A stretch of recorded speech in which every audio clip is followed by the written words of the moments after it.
ये विषय पेगासस के संबंध में है, जिसको लेकर कांग्रेस पार्टी, वामपंथी पार्टियां और देश के स्वयं सिद्ध बुद्धिजीवी और एनजीओज जिनका एक ही उद्देश्य है मोदी जी के खिलाफ कैंपेन करना, उन्होंने बहुत तूफान पैदा किया था। आपको याद होगा 21 से कहानी चल रही थी। बाद में यह मामला सुप्रीम कोर्ट एक जनहित याचिका में पहुंचा कि इसकी जांच कराई जाए। और आप सभी जानते हैं कि सुप्रीम कोर्ट ने एक बड़े ही सक्षम टेक्निकल मेंबर्स की कमेटी बनाई। The honourable supreme court appointed a very powerful committee of eminent technological expert to examine the whole issue of Pegasus.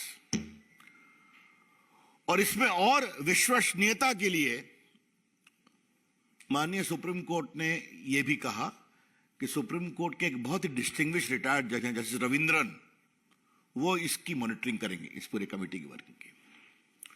Therefore, the Supreme Court put in place a mechanism of eminent technical people, and the working was to be supervised by Justice Ravindran, a very distinguished retired judge of Supreme Court. ये बात मैं आपसे इसलिए कह रहा हूं, ये पूरी कमेटी सरकार से बिल्कुल अलग थी। इस कमेटी के ऊपर सरकार का कोई न हस्तक्षेप था, कुछ था। हां, सरकार ने एक बात कही थी, कई मामले राष्ट्रीय सुरक्षा के हैं तो उसे हम शेयर नहीं कर पाएंगे। फिर सुप्रीम कोर्ट की कमेटी के आग्रह पर तूफान खड़ा करने वाले लोगों ने 29 मोबाइल इस कमेटी के सामने रखा कि मेरे मोबाइल से कुछ लगता है गड़बड़ हुई है। तो सिर्फ 29 मोबाइल को उस कमेटी के एग्जामिनेशन के लिए रखा गया। आज उसकी रिपोर्ट सबमिट हुई है। वो रिपोर्ट सील्ड कवर में है, लेकिन माननीय सुप्रीम कोर्ट में मुख्य न्यायाधीश जी ने, सम्मानीय मुख्य न्यायाधीश जी ने इतना जरूर कहा कि कमेटी ने अपनी रिपोर्ट में किसी में भी पेगासस का वायरस नहीं पाया है, और 5 में कुछ है लेकिन वो पेगासस नहीं है उस मालवेयर में, उसके एग्जामिनेशन करने की जरूरत है। याद है ना, कांग्रेस ने आरोप लगाया था देशद्रोह का आरोप लगाया था। इन्होंने पिछले साल मॉनसून सेशन को होने नहीं दिया था, और जो रिपोर्ट आई है तो मालूम हुआ हाली 21% प्रोडक्टिविटी हुई। और राहुल गांधी ने क्या कहा था वो हम जरूर आपके लिए कहना चाहेंगे।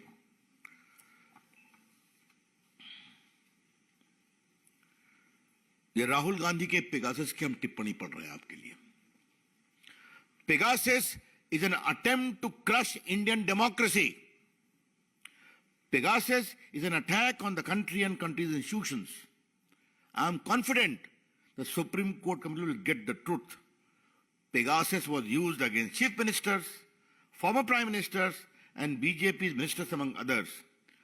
Was the prime minister and home minister getting the data obtained through use of Pegasus? ये राहुल गांधी के स्टेटमेंट है। और बाकी राहुल गांधी कई ऐसे शब्दों का प्रयोग करते हैं जिसको मैं अपनी मर्यादाओं के कारण रिपीट नहीं कर सकता। लेकिन इतना कहा गया था उनके ऑफिशियल प्रेस कॉन्फ्रेंस में कि यह देशद्रोह का मामला है, राजद्रोह का मामला है। क्या राहुल गांधी कांग्रेस पार्टी माफी मांगेगी, जिस पर इतना तूफान खड़ा किया गया देश भर में कि भारत में जनता की प्राइवेसी को नुकसान बताया जा रहा है, इंस्टीट्यूशंस को कॉम्प्रोमाइज किया जा रहा है, प्रधानमंत्री अपनी पार्टी के अंदर पेगासस के द्वारा सर्वेलेंस करा रहे हैं, विपक्षियों का करा रहे हैं, पूर्व प्रधानमंत्रियों का करा रहे हैं। आरोप शुरू हो गया। तो क्या आज कांग्रेस पार्टी माफी मांगेगी? क्या राहुल गांधी माफी मांगेंगे?